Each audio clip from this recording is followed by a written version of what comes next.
Bueno, para los que sois nuevos, vamos a rebobinar un poquito de qué va este taller, ¿vale? Nosotros llevamos bastante tiempo trabajando sobre la comunicación no violenta. Hemos visto que la comunicación violenta es cuando nosotros nos hablamos mal a nosotros mismos o incluso cuando nosotros nos dirigimos a los demás y genera en los demás una necesidad de apartarse, de alejarse de nosotros o incluso nos pone en distancia. En el esquema básico nosotros pasamos por una serie de etapas. La primera de las etapas es la observación y en la etapa de la observación lo que nosotros tenemos que hacer es descubrir cuáles son los hechos que nos está generando malestar y observar cuáles son las interpretaciones y los juicios que nosotros hacemos con los hechos que están ocurriendo en ese momento. Entonces, ante cualquier cosa que nos ocurra, para nosotros finalmente poder desarrollar una comunicación que no sea violenta, tenemos que recorrer cada una de esas fases. Y una de las cosas más importantes es darnos cuenta con claridad que una cosa es lo que pasa y otra cosa es lo que yo me digo sobre lo que pasa y cómo yo juzgo lo que pasa. Eso es una de las primeras cosas importantes porque muchas veces nosotros actuamos en base a interpretaciones, no en base a lo que realmente ha ocurrido. Y no nos damos cuenta que nuestras interpretaciones pueden ser ciertas, pueden ser inciertas y puede haber muchas interpretaciones posibles para la misma cosa, ¿vale? Entonces, tener la capacidad de darnos cuenta de que estos tan solo son interpretaciones y estos son juicios que yo hago, ¿no? Y que naturalmente no estamos hablando de la verdad. Eso es muy importante para que nosotros no terminemos por relacionarnos con los demás de una forma violenta, y cuando hablo de violencia no hablo de violencia física, hablo de una violencia verbal que lo que hace es poner mucha distancia entre los demás, ¿vale? Entonces, la primera fase importantísima, observar, por eso el muñequito, la O de la cabeza simboliza la observación. ¿Y qué tengo que observar? Tengo que observar los hechos y de distinguirlos de mis juicios e interpretaciones. El objetivo es convertir la mierda en abono, ¿no? O sea, aquello que ocurre, ¿no? Y mis interpretaciones y los juicios que yo hago, si yo actúo en base a esos juicios, esas interpretaciones, pues voy muy mal por el mundo. Pero si soy capaz de hacer ese ejercicio de observación y distinguir los hechos de las interpretaciones y de los juicios, de pronto estoy facilitando que todo eso que ha ocurrido me valga como abono para mejorar la relación. Una vez que ya tengo distinguido todas esas cosas, el siguiente paso es darme cuenta de cómo me hace sentir eso que ha ocurrido. Ponerle nombre a lo que siento. Y ese sentimiento me va a facilitar también descubrir desde qué necesidad, ¿no?, estoy sintiendo yo eso.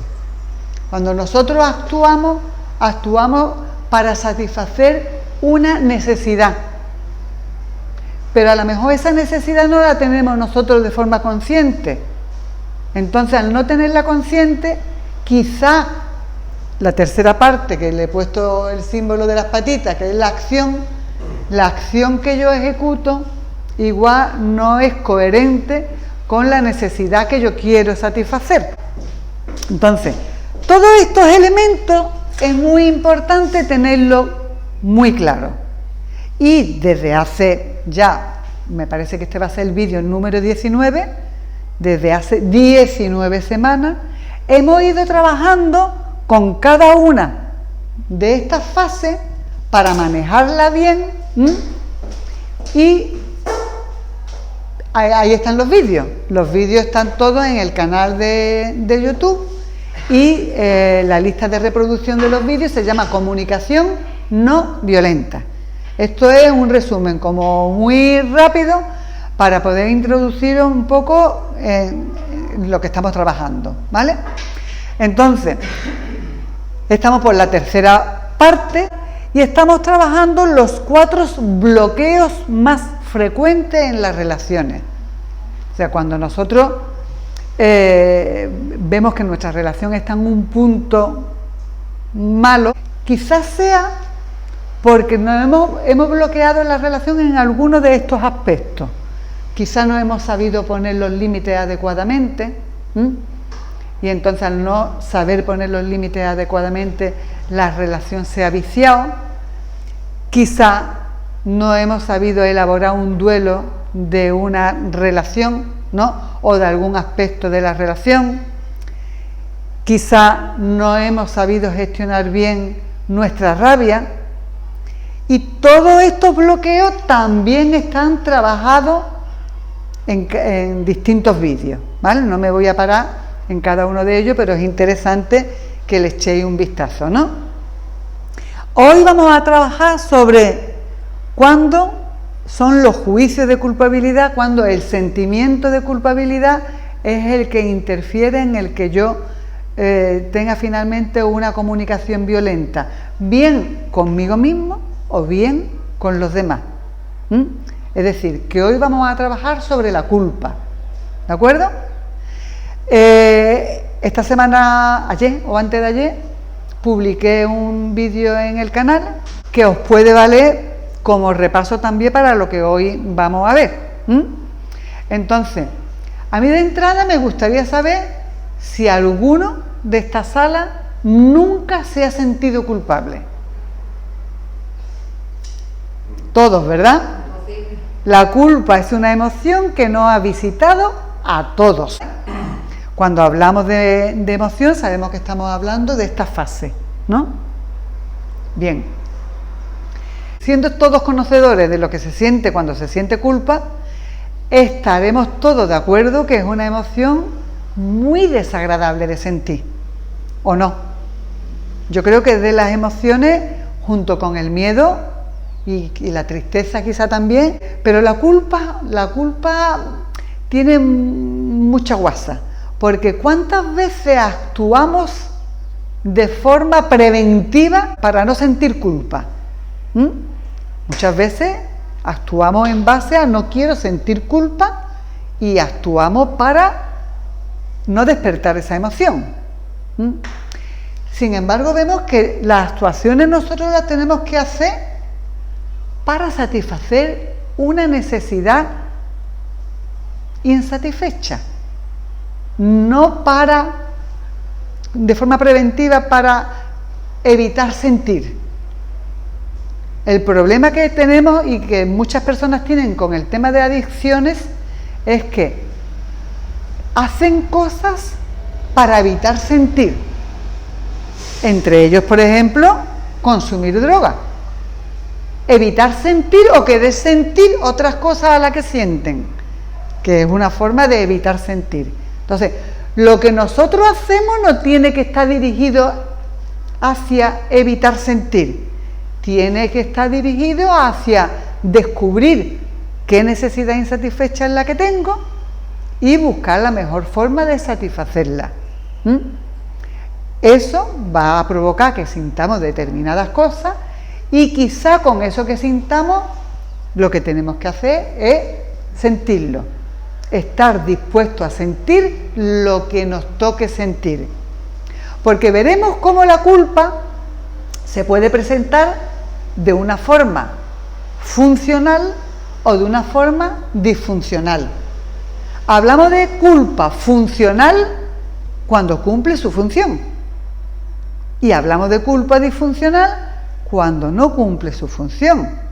Entonces, yo lo primero que tengo que descubrir cuando siento culpa es si esta culpa es una culpa que me vale para algo, es decir, funcional, o es una culpa que no me vale para nada, es decir, disfuncional.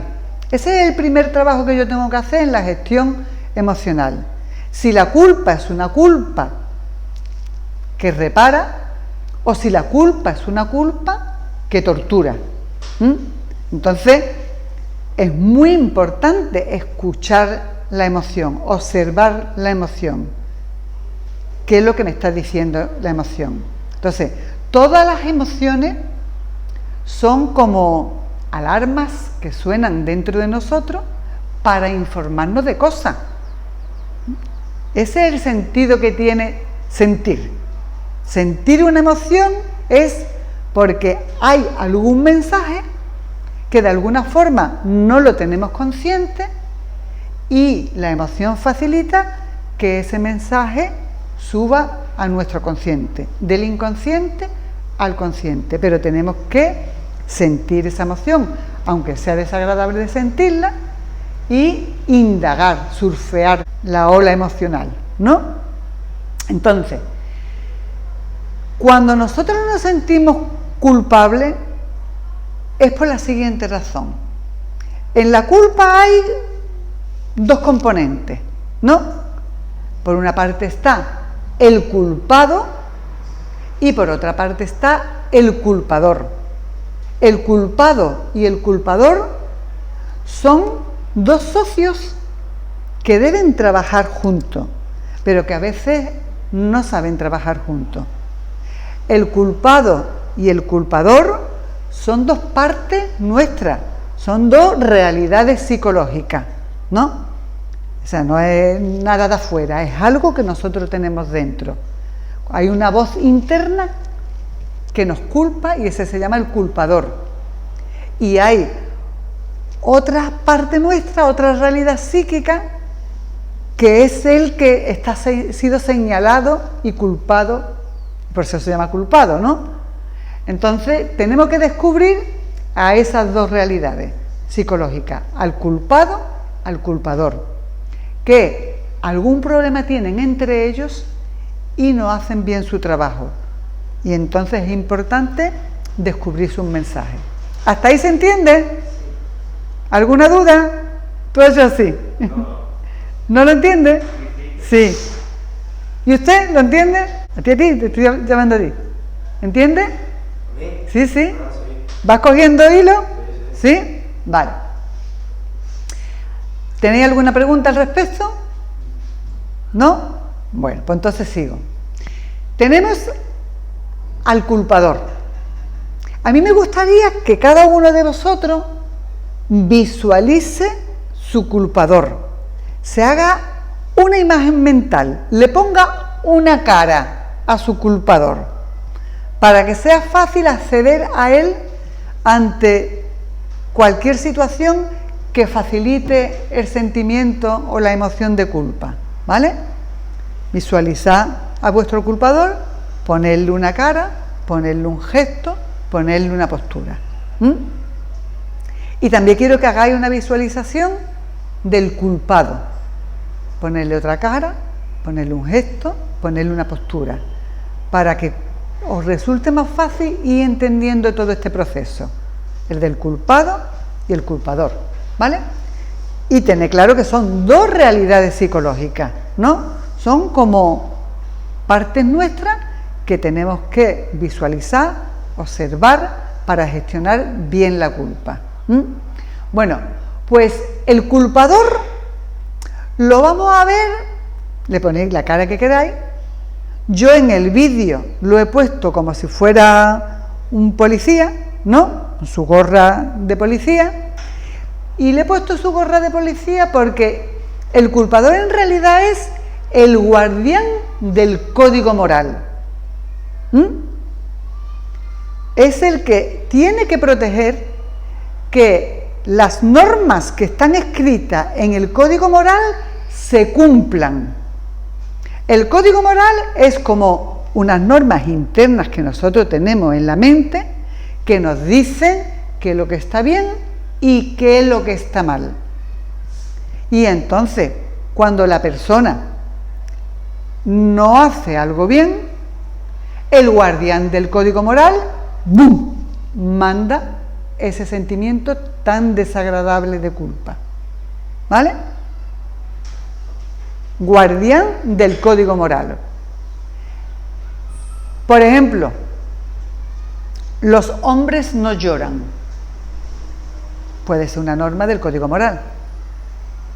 Una buena esposa sabe dónde está su lugar. Es una norma también del código moral. ¿Qué opináis de esas normas del código moral? ¿Qué opináis de que un hombre se sienta culpable por llorar?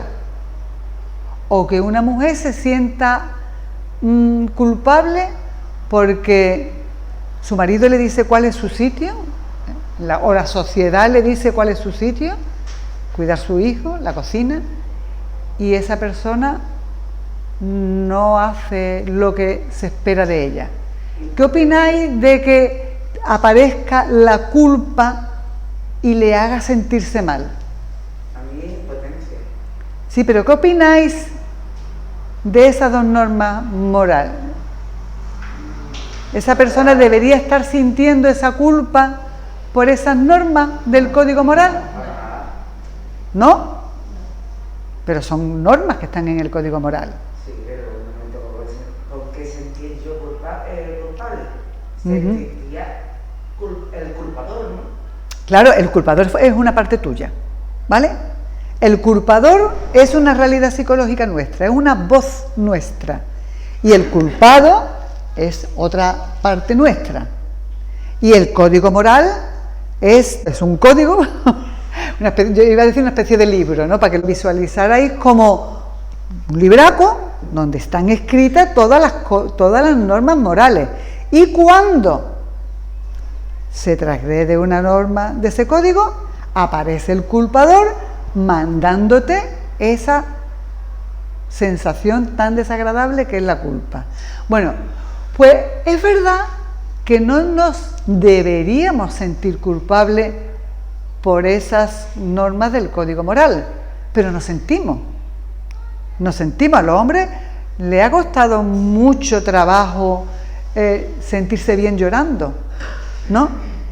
No sentirse, mariquita, porque llora, ¿no? O sea, un hombre que llora, hoy quizás lo vemos con bien visto, incluso nos puede gustar, nos muestra un lado en determinados contextos, ¿no?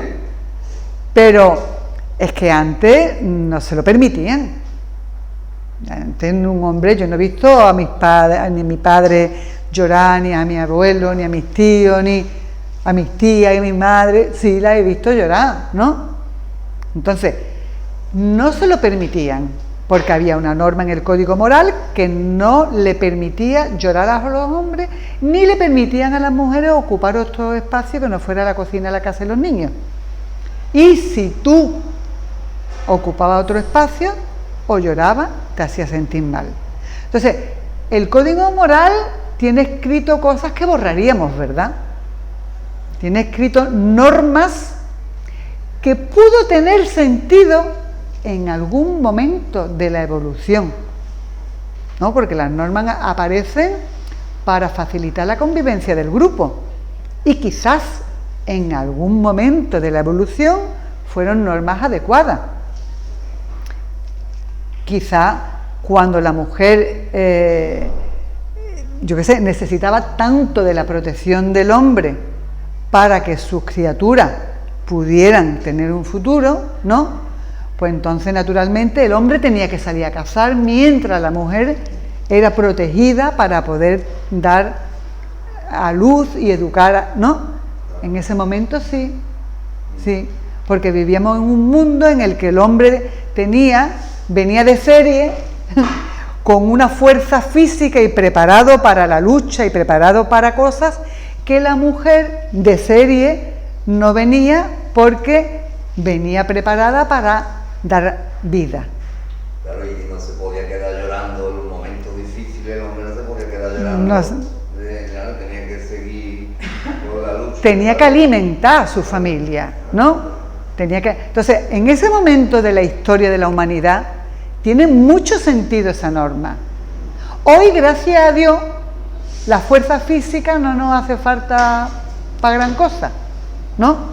Hoy hemos descubierto un montón de máquinas que hacen el trabajo de esa forma y descubrimos que esa norma no tiene sentido, de que hoy los hombres pueden hacer otras cosas, ¿no? Pueden conectar con su parte más femenina, con su parte más sensible, pueden expresar lo que sienten como quieren sentirlo, y las mujeres pueden ocupar otro espacio en la sociedad que no son los que ocupan los de antes.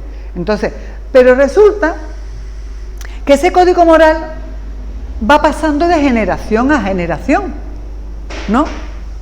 Nosotros hemos heredado el código moral de nuestros padres, que ellos heredaron a la vez de sus padres.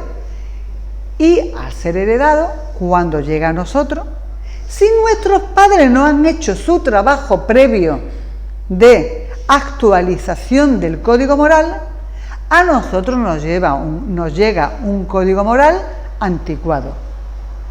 Y entonces se nos despierta la culpa ante cosas que no se nos deberían despertar. ¿Se entiende? Entonces, cada persona tiene la responsabilidad de actualizar las normas de su código moral para transmitir a la siguiente descendencia un código moral actualizado. Yo, por ejemplo, me acuerdo que a lo mejor yo quedaba con una amiga en un bar, y si yo llegaba al bar y me sentaba y estaba sola, salía el culpador y me decía: una mujer decente no está en un bar sola. Y yo estaba en el bar incomodísima, no sabía qué hacer con las manos, no sabía dónde mirar, me estaba agobiando de que la gente me mirara, qué pensarán, me sentía culpable, me sentía mal, ¿vale? Bueno, a base de no irme del bar, sino de quedarme a sentir lo que me toca sentir, a descubrir la voz del culpador, a descubrir cómo se siente el culpado, y al facilitar la comunicación entre el culpador y el culpado, pues esa emoción, ese sentimiento de culpa que yo sentía cada vez que estaba sola en un bar, pues no es que desaparezca, porque tú pongas porque tú pongas en comunicación al culpador y al culpado y descubras que tienes una norma del código moral anticuada, el sentimiento de culpa no desaparece automáticamente. No, porque es algo como que el culpador es como muy convencional y tarda en aceptar ese cambio en el código moral. Y mientras no termina de aceptarlo, pues tú vas a un bar sola y te sientes culpable. Pero poquito a poco, ese sentimiento de culpa se va disolviendo, y cuando está totalmente disuelto, es la señal de que finalmente el culpador ha borrado esa norma del código moral y ha establecido otra, ¿vale? Pero eso no es fácil de hacer. Eso requiere de ser capaz de sentir lo que te toque sentir, y sintiéndolo, escuchar las voces del culpador y del culpado y analizar, o sea, escuchar las voces y descubrir qué norma del código moral estamos transgrediendo, ¿vale? Porque eso es como... A mí me gusta verlo como un juego, aunque un juego que te está haciendo sentir mal, pero un juego. ¿Qué me está diciendo este culpador? ¿Cómo se está sintiendo el culpado? Pregúntale, culpado, pregúntale al culpador, ¿de qué me estás culpando? ¿Vale? ¿De qué me estás culpando? Y ahora vamos a escuchar al culpador. Una buena esposa sabe cuál es su lugar. Una mujer decente no está sola en un bar. Entonces, cuando tú te haces consciente de que tú estás sintiéndote culpado por algo que razonas y te das cuenta de que esa norma del código moral no pertenece a esta época, es como que, aunque te sientas culpable, pero te sientes culpable de una forma más confortable. Bueno, todavía tengo resuena esta emoción aquí, pero ya te tengo calado. Ya sé que esto es una cuestión de habituarme a estar en estos espacios y facilitar la comunicación entre el culpado y el culpador. ¿Vale? ¿Se comprende? ¿O habéis descubierto alguna vez sintiéndoos culpable por algo que no deberíais sentiros culpable? ¿Sí? Por ejemplo, pedir ayuda, yo que hoy celebramos el cumpleaños de mi hija pequeña, dejar encargado de ciertas cosas y yo he confiado a mi hermano en manos de él, que él lo va a recoger, y me encuentro que hoy no está recogido. Me siento yo culpable por no haberle preguntado antes, por no haberlo hecho yo incluso. Tú has puesto en manos de un adulto una responsabilidad que ese adulto no ha cumplido. Y entonces, si lo que te sientes, tú te puedes sentir enfadada, frustrada, pero si te sientes culpable es porque estás asumiendo tú esa responsabilidad cuando ya estaba delegada en un adulto. Entonces, ¿cómo descubrimos la voz del culpador? ¿Qué estará diciendo el culpador? Pues el culpador seguramente está diciendo algo así como: una buena madre lo tiene que tener todo previsto, ¿no? Porque tú has dicho antes, yo tenía que haber preguntado, ¿vale? Si no has podido, por cualquier razón, porque no me has avisado antes y lo planeo de otra manera. Vale. ¿Entendéis el proceso entonces? A él lo disculpo, pero a la que me disculpo soy yo. Entonces esa culpa nosotros le llamamos disfuncional, porque no cumple su función.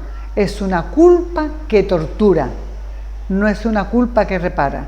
Porque la culpa que repara es que yo me siento culpable porque he hecho un daño mal a alguien, y la culpa, la función que tiene es ir a reparar ese daño. Oye, que por lo que he hecho, ¿no? Por ejemplo, tu hermano debería sentirse culpable, y entonces tu hermano lo que tendría, al sentir la culpa, debería intentar reparar ese daño. No te preocupes, que yo busco donde sea, y si no, yo invito a tal sitio, ¿entiendes? Reparar el daño. Esa es la función de la culpa, reparar el daño. La culpa no es una emoción que venga a torturarnos. Si viene a torturarnos, es porque el culpador no está culpando de algo que está escrito en ese código moral, y es un código moral con normas que están cristalizadas, con normas que están anticuadas. ¿Tú quieres decir algo? Sí, bueno, más o menos lo había contestado, que era cuando realmente hace algo que está mal y, bueno, en mi caso por la adicción, ¿no? El sentimiento ese de culpa que es horroroso, claro, tú realmente te sientes culpable porque has hecho cosas que están mal, tengo por mi código moral mal, ¿no? A lo mejor creo que mi padre, falta al trabajo, cosas que moralmente, ¿no? Claro. A mí son, sí, responsabilidad mía. Claro, porque tu norma, ¿qué diría en relación, por ejemplo, al trabajo? ¿Cuál sería la norma? Porque no se debe faltar al trabajo, a no ser que sea por una causa justificada. Vale, ¿no? Esa es tu norma, y como tú no has cumplido la norma, te sientes culpable. ¿Vale? Y tú dices, bueno, esto puede ser una culpa funcional. Aquí la culpa cumple su función. Te manda ese malestar para que tú tomes conciencia de la norma que has transgredido y repares el daño. Entonces te faltaría la reparación. Como ya más o menos había contestado eso, pero yo, por ejemplo, a lo mejor el daño que le puedo ocasionar a mi padre, pero se siente mal, el daño ese ya no, ¿sabes? Ya no es reparable. Mi padre ya ha pasado mal en ese momento, aunque él me diga que no pasa nada, que no, el fruto se lo ha llevado. Eso, claro, como no es reparable, porque mi padre ya lo ha pasado mal, pues esa tortura sigue. Tú piensas en la reparación, ¿no? Naturalmente, lo ha pasado mal. Ese es el daño que tú has provocado. Pero, ¿qué puedes hacer para reparar ese daño? Sí, yo le pido disculpas y eso no, pero aún así no me siento, no creo que sea. Pero es que disculpa, lo siento, y repito, ¿me entiendes? La disculpa está muy bien, pero yo supongo que cuando hablamos de reparación hablamos de que su hermano le diga, disculpa que te he dejado sin cumpleaños, no, yo quiero que me resuelva la papeleta. Tú, disculpa porque he recaído, no, yo quiero que tú resuelvas la papeleta. ¿Y la papeleta cuál es? Que termines por curar tu problema de adicción. Entonces esa es la reparación. La reparación es esto está resuelto, esto que te hace sufrir está resuelto y te pido disculpas por lo que te he hecho sufrir. ¿Entiendes? Pero unas disculpas verbales solo no van a aliviar tu sentimiento de culpa. Tu sentimiento de culpa se va a aliviar cuando aquello que le hace sufrir está quitado. Necesita que aquello que le hace sufrir ya no le haga sufrir. ¿Me comprende? Esa es la función de la culpa. Yo digo en el vídeo que si la culpa no existiera habría que inventarla. Imaginaros una sociedad en la que tú vas haciendo daño a los demás y te sientes tan bien. Ya hubiéramos desaparecido como sociedad, ¿vale? La culpa es una emoción que nos indica que tenemos salud mental. No seríamos sociópatas. Claro. Cuando tú te sientes culpable, porque tienes salud mental. Si no tuvieras salud mental, no te sentirías culpable. Ahora bien, cuando tú no actualizas el código moral y sientes una culpa disfuncional, también te estás buscando un problema de salud mental. O sea, que la culpa que repara, esa culpa que yo siento cuando he hecho un daño real, esa es la culpa que me señala que tengo salud mental. ¿Apuntarme a la culpa disfuncional? No. ¿Pero por qué me apunto a la culpa disfuncional? Porque no hago el trabajo de actualización de mi código moral. Y porque no me atrevo a sentir lo que me toca sentir. Porque yo para descubrir al culpador y para descubrir al culpado, necesito sentir la culpa. Si no la siento, no puedo descubrir esos personajes. ¿Entiendes? ¿Qué es lo que hacemos cuando fumamos porro o consumimos cualquier sustancia? Los porros especialmente, lo que hace, y es por lo que muchos lo consumen, es que facilitan distancia emocional. Eso así lo dicen los psicólogos, ¿no? Ponen distancia emocional. Pero ¿cómo lo dice el pueblo llano? Paso de todo. Cuando te fumo un porro, si mis padres sufren, me da igual. ¿Y si te igual? Exactamente. Y si empiezo a sentir cosas, ¿qué es lo que tengo que hacer? Pues fumarme otro porro para no sentirla. ¿Vale? Entonces, estás atentando contra tu salud mental porque te estás pareciendo más a un psicópata, que es aquel que hace daño y no siente.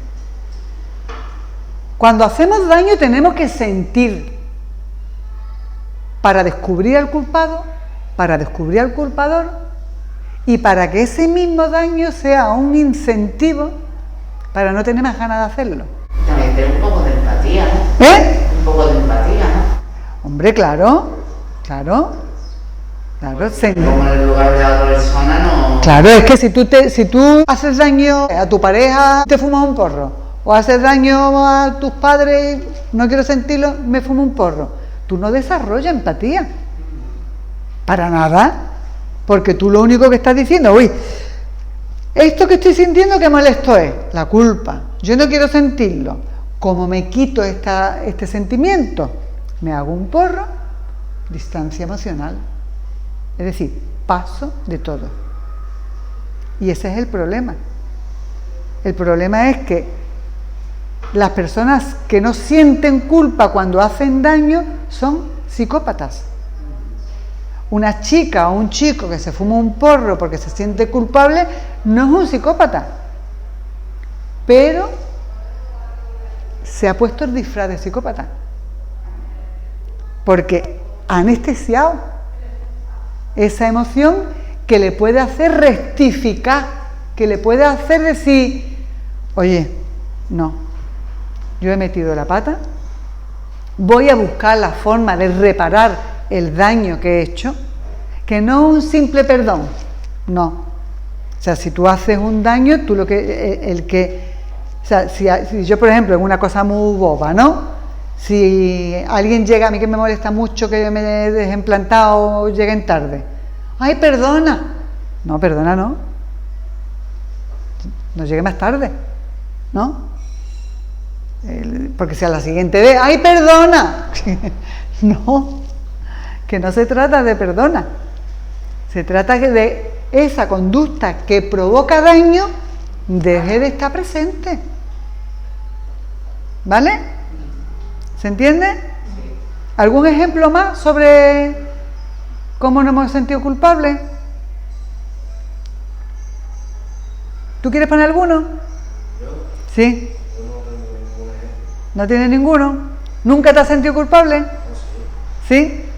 ¿Por qué cosas te sientes culpable? No sé, muchas cosas. Pues si te sientes por muchas cosas, con que diga una. No sé, por suspender un examen, a lo mejor, o algo. Vale, pues vamos a hacer el ejercicio con eso. He suspendido un examen. Y el culpador, ¿no? Que es una parte de ti, te manda ese sentimiento de culpa. Porque tenemos un código moral. ¿Tú entiendes lo que es un código moral? Como un libro donde están escritas las normas que están bien y que están mal. Y en ese código moral, ¿qué estará escrito para que el culpador me mande la culpa cuando yo suspendo un examen? Debo de estudiar. Debes estudiar para los exámenes, ¿no? O es tu responsabilidad estudiar para los exámenes. Entonces, cuando tú la norma del código moral, esa debes estudiar para los exámenes, no la respetas, el culpador te manda el sentimiento de culpa, y si tú te sientes esa culpa y te resulta molesta y decides que no quieres sentir eso, y lo que hace es buscar la forma, fumándote un porro, tomándote una copa o cualquier forma de no sentir eso, ¿la culpa tuya vale para algo? No vale para nada. Porque tú no puedes repararlo. Tú, me he sentido culpable, me he tomado una copa, me he fumado un porro, no, ya no lo siento, a la siguiente vez vuelvo a hacer lo mismo. ¿Entiendes? Entonces, cuando uno se siente culpable, tiene que decirse, esto es salud mental. Ahora, antes de nada tengo que descubrir si... Por eso no quiere decir que no lo pase malamente, ¿no? Es que ese es el rato ese que... Mira, nuestro lema de todos los cursos de entrenamiento emocional es que nuestro objetivo no es sentirnos bien, sino vivir bien y sentirnos como quiera que nos sintamos mientras vivimos bien. Lo repito. Sí, Es que nosotros nos creemos que tenemos que ir por el mundo sintiéndonos bien. Ay, esto no me siente bien, pues no quiero. Esto no me siente bien, pues no quiero. Esto, ay, me siento mal, me tomo esto, me fumo esto. El objetivo lo hemos puesto en sentirnos bien. Pero en nuestra naturaleza existen emociones desagradables de sentir que tienen el objetivo de hacernos conscientes de cosas. Es un objetivo muy importante. Y si nosotros, cuando nos sentimos mal huimos de sentirnos mal, pues dejamos de hacernos conscientes de cosas. Así que, como nuestra naturaleza está, que a veces nos vamos a sentir bien, y cuando nosotros nos sentimos bien, lo que significa es repite lo que estás haciendo, siempre que nos sintamos bien, por las cosas que hacemos, no por lo que nos tomamos y nos metemos, ¿vale? Yo me siento bien comiendo, pues es que tengo que alimentarme. Nuestra naturaleza nos manda emociones agradables cuando comemos porque quiere que comamos. Nuestra naturaleza nos manda emociones agradables cuando somos amables con alguien porque quiere que nos socialicemos. Nuestra naturaleza nos manda emociones agradables cuando practicamos el sexo porque quiere que procreemos y que llenemos el mundo de criaturas. Sí, la función es por ahí viene. Después nosotros, cuando ya tenemos resuelto esa historia o no, le sacamos otro partido. Pero todo aquello que la naturaleza quiere que hagamos nos manda emociones agradables. Y todo aquello que la naturaleza quiere que investiguemos, que descubramos y que atendamos, porque es vital para la supervivencia, no nos manda emociones agradables, nos manda emociones desagradables de sentir, porque puede ser cuestión de vida o muerte. El miedo nos puede salvar la vida. Entonces, si el miedo fuera agradable de sentir, muchas veces somos tan estúpidos que no nos damos cuenta de la felicidad, pero sí nos damos cuenta de un dolor. Sí. Entonces nuestra inteligencia emocional dice, a esta no le voy a mandar en una situación crítica un estado de felicidad porque igual ni se da cuenta, pero un dolor, un malestar, sí, porque va a prestar atención a él y a partir de prestar atención a él va a descubrir que hay un peligro, que tengo que reparar un daño, según qué emoción tiene un mensaje, ¿vale? Entonces, no podemos plantearnos ir por el mundo con el objetivo de sentirnos bien, no es esa la función. Lo que nosotros tenemos que ir por el mundo, nuestro objetivo es vivir bien, vivir cuidando a los demás, cuidándonos a nosotros mismos, respetando las normas del código moral actualizada. Nuestro objetivo es vivir bien y sentirnos pues como quiera que nos sintamos mientras vivimos bien. Si me visita una emoción desagradable de sentir, como es la tristeza, la culpa, la ira, pues la tengo que sentir, porque tengo que descubrir qué mensaje viene a traerme. Si me visita el miedo, el mensaje es que hay una amenaza. Y si el miedo es muy grande, el mensaje es que hay una amenaza y que yo no tengo recursos para afrontar esa amenaza. Con lo que el miedo me está diciendo, retírate y ve por los recursos. Y cuando tengas los recursos, afronta el miedo, ¿no? Que mucha gente dice, el miedo hay que vencerlo. No, el miedo hay que convencerlo. ¿Y cómo convence el miedo? Porque el miedo te dice, hay una amenaza y tú tienes que descubrir cuál es la amenaza, y también te dice, si el miedo es chiquitito, es que tienes recursos para afrontar esa amenaza, y si el miedo es muy grande, es que no tienes recursos para afrontar esa amenaza, y antes de enfrentar a la amenaza, tienes que ir a por los recursos, ¿vale? Entonces, esa es la temática argumental del miedo. La temática argumental de la culpa es que hemos transgredido una norma de nuestro código moral. ¿Y qué es lo que quiere que haga esa emoción cuando la sentimos?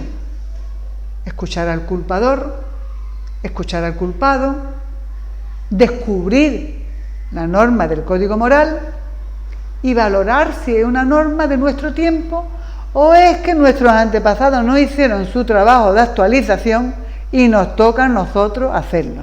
Entonces, cuando nosotros pasamos nuestra descendencia a un código moral actualizado, pues le facilitamos mucho las cosas, porque entonces la culpa disfuncional aparece menos. aparecerá la culpa cuando tenga una función, porque mi código moral está bien actualizado. Todos estamos sufriendo por cosas que seguramente no nos corresponde sufrir, ¿no? Y entonces tenemos que descubrirlo para finalmente tener una culpa que nos repara, no una culpa que nos tortura. ¿Se entiende?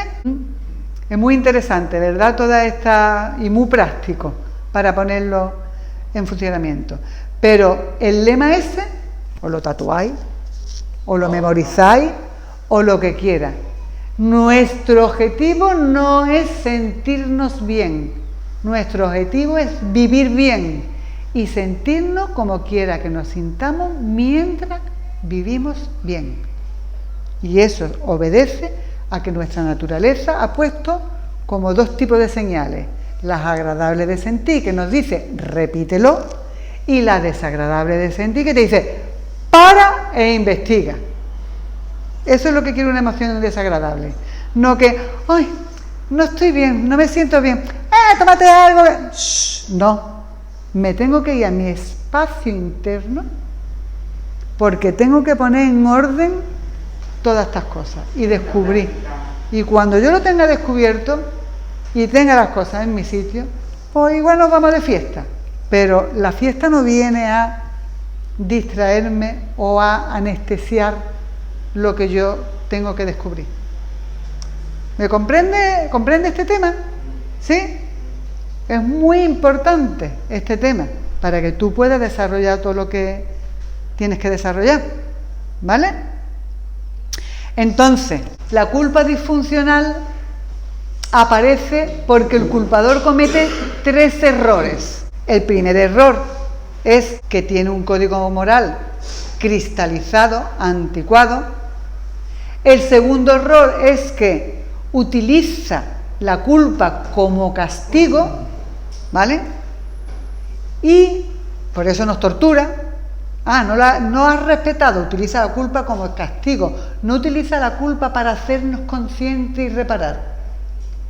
Y la descalificación. El culpador no nos dice, oye chica, te has pasado de raya, porque esta norma del código moral, a ver si tenemos cuidado. No, nos dice, eres una imbécil, ¿qué mierda te has creído? No está hablando mal, nos está descalificando. Y nosotros, como culpados, estemos con ese culpador ahí, ¿no? Y nosotros, ¿no? Es otra parte de la lección. Exactamente. Entonces tenemos que descubrir bien cómo se está expresando el culpador a nosotros. Y si se está expresando de mala forma, no nos tenemos que permitir hablarnos de esa forma a nosotros mismos. Una cosa es que hayamos hecho algo mal y otra cosa es que nos descalifique el culpador, que es una parte nuestra, ¿no? Entonces eso nunca lo debemos permitir. Por mucho daño que nosotros hayamos hecho, que nos dañemos a nosotros también, descalificándonos de esa forma, no va a facilitar que nosotros reparemos el daño.